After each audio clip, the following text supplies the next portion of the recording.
To the question, well, will you raise geese again next year? I think the answer is probably 100% yes. All right, Morgan, let's do some geese.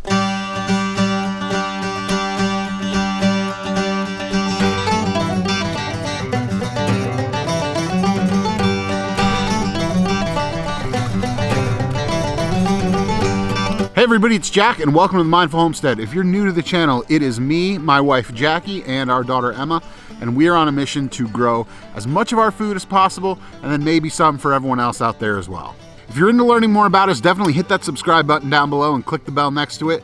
Hit that thumbs up button as well if you're feeling generous. We'd love to have you around. A couple weeks ago, I got a message on Facebook from Morgan up at Goldshaw Farm.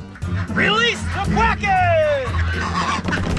Him and his wife have a farm up in northern Vermont, and I've been following him for a couple years now on YouTube. When we first decided to get into this whole homesteading thing, his channel was one of the channels that made it seem a little bit more doable for me and Jackie. So I get this email, and I gotta say, I was a little bit starstruck at first.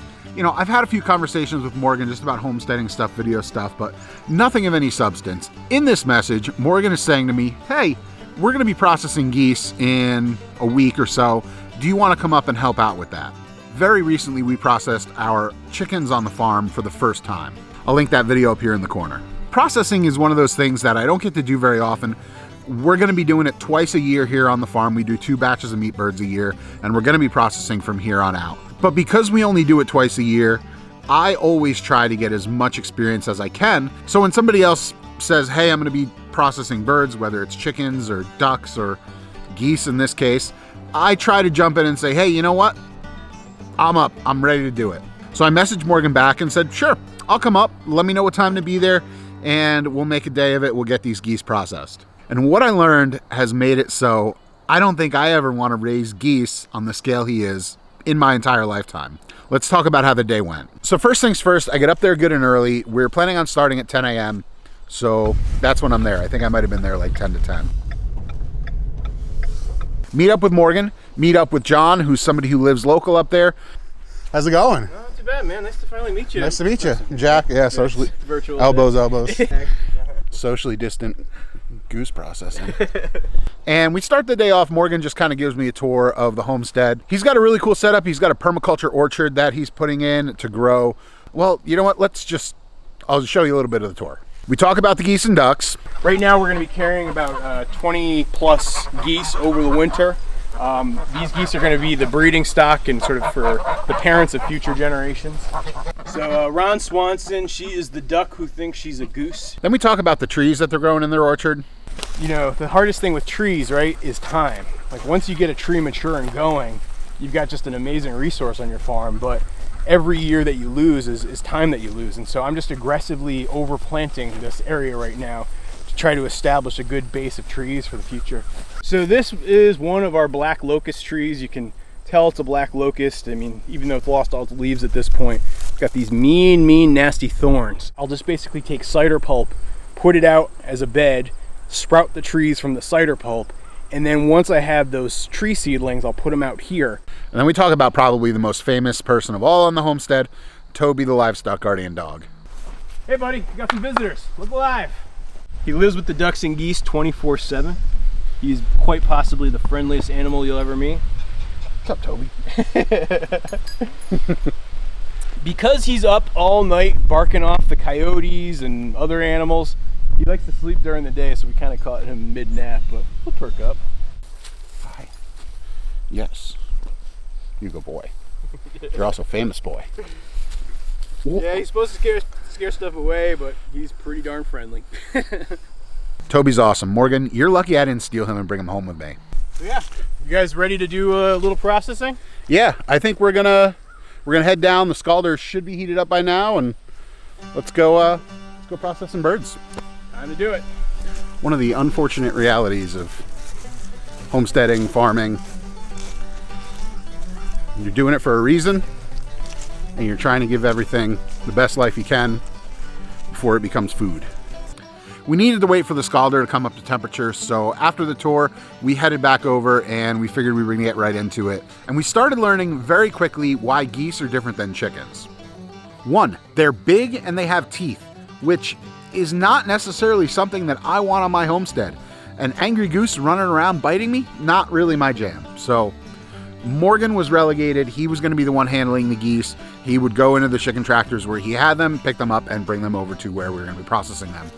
Easily solved. I'm okay with letting Morgan handle the large, angry, toothed birds. 2, geese are loud. That's it. They're loud. They're just loud and obnoxious.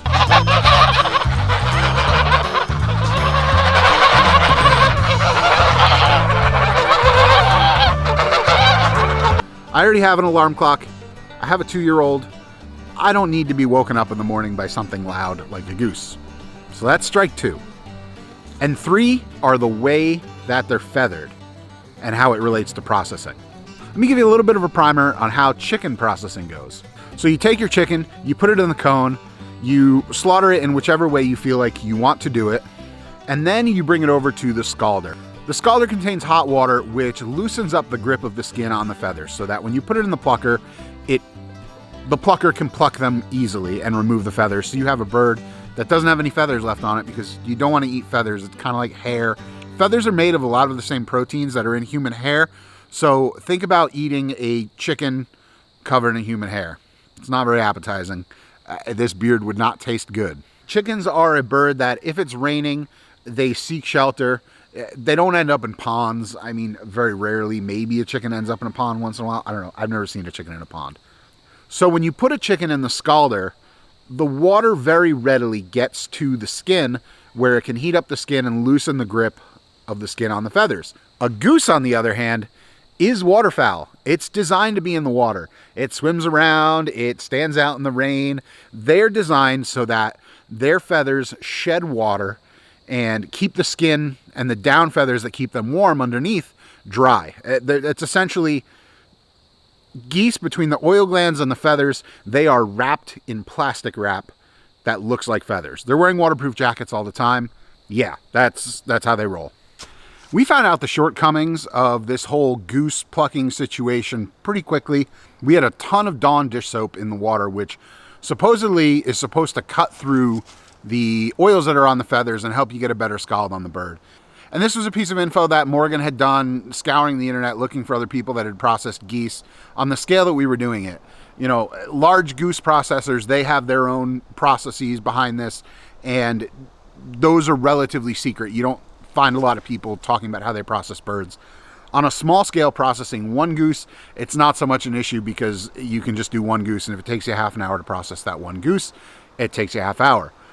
But when you're doing 30 of them, nobody wants to take a half an hour to do a goose because then you're talking about a 15-hour day of processing, and if you've never processed birds before, it's not fun at all. So we realized really quickly that we needed to figure out how we could best scald these birds and get them processed without creating a super labor-intensive ordeal per bird, but also getting a pretty clean bird that Morgan could sell to his customers. And here's how, on a small scale, we figured out that you need to process geese. First, you're going to take your goose and you're going to put it in the scalder with a lot of Dawn dish detergent, about 160 degrees, and you're going to massage the goose for about 45 seconds or so. Then you're going to take that goose out and you're going to put it in your plucker without any water. After you pluck it, you're going to scald that goose again. 15-30 seconds, again, you got to wing it. After you scald it a second time, you're going to put it back in the plucker. This time you can use water if you want. After that pluck, back in the scalder. And finally, after you're done with that third scald, you're going to pull it out of the scalder and you're going to put it back in the plucker, and you're going to end up with a beautiful, clean, plucked goose. Did I say clean plucked goose? That was a lie. You don't end up with a clean plucked goose. You end up with a goose that still needs between 10 to 15 minutes of plucking by hand.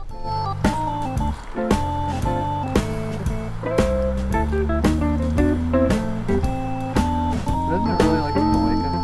Yeah, I mean, that's the technical property. It's really funny to hear like little kids say the big word. It just cracks me. Like, it's really hard not to giggle.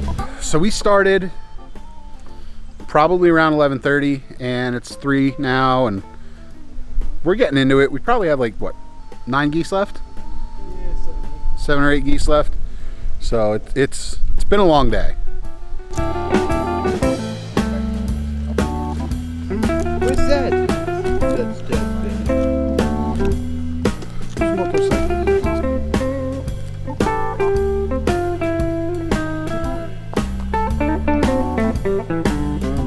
I'm out here just checking on the pigs, seeing how things are going. I usually check on them once in the morning when I feed them.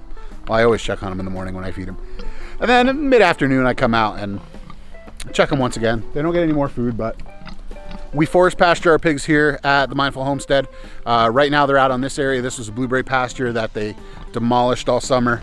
And then now they're gonna be getting that area that you see behind me. Probably gonna be putting them out there this weekend.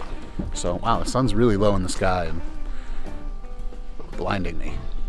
Once you get the birds hand plucked, the process is pretty similar to doing chickens. Eviscerating the birds is the same, putting them in shrink wrap bags is the same.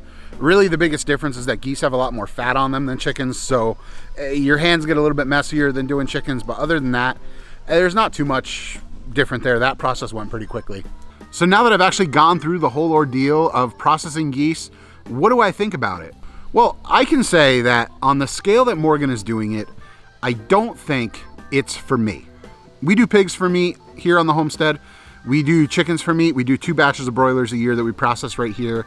And those I'm okay with. The processes are pretty well established, and I don't want to say I've figured them out, but we've got systems in place to make all that work. When we're doing both the pigs and the chickens, I make sure that we've got help around, but if I was doing it by myself, I could get it done. Not necessarily the pigs. You definitely need at least one other person helping you for that. But chickens, we could do. I could do alone if I had to. I'm not going to be happy about it. All my friends out there that know how to process a chicken, don't take this as me saying, oh, don't come over. You'd better be over here on chicken processing day. But geese, there is no way where if I had to do it alone, it could be done in a timely fashion by one person. One goose, maybe. 2-3 geese, probably. But if I was gonna raise geese to sell, there's no way I could do it. There's no processors around that will take geese. That's just, nobody likes to do waterfowl. So as far as I'm concerned, I'm leaving geese to the pros. There is no way I will ever raise geese as a farm crop, ever. And that's all Morgan's fault. Actually, now that I think about it, I should probably be thanking him for essentially warning me never to do geese on the homestead. So Morgan, thank you for inviting me to process geese with you. I will gladly help out again next year if you so feel inclined to have me up, but I will never, ever be raising geese on my homestead, and I think you're a little bit crazy. Thanks for watching, everybody. If you're new to the channel, like I mentioned, definitely head down below, hit that subscribe button. We'd love to have you around. As always, we hope you're doing well and that you have a great day. Bye.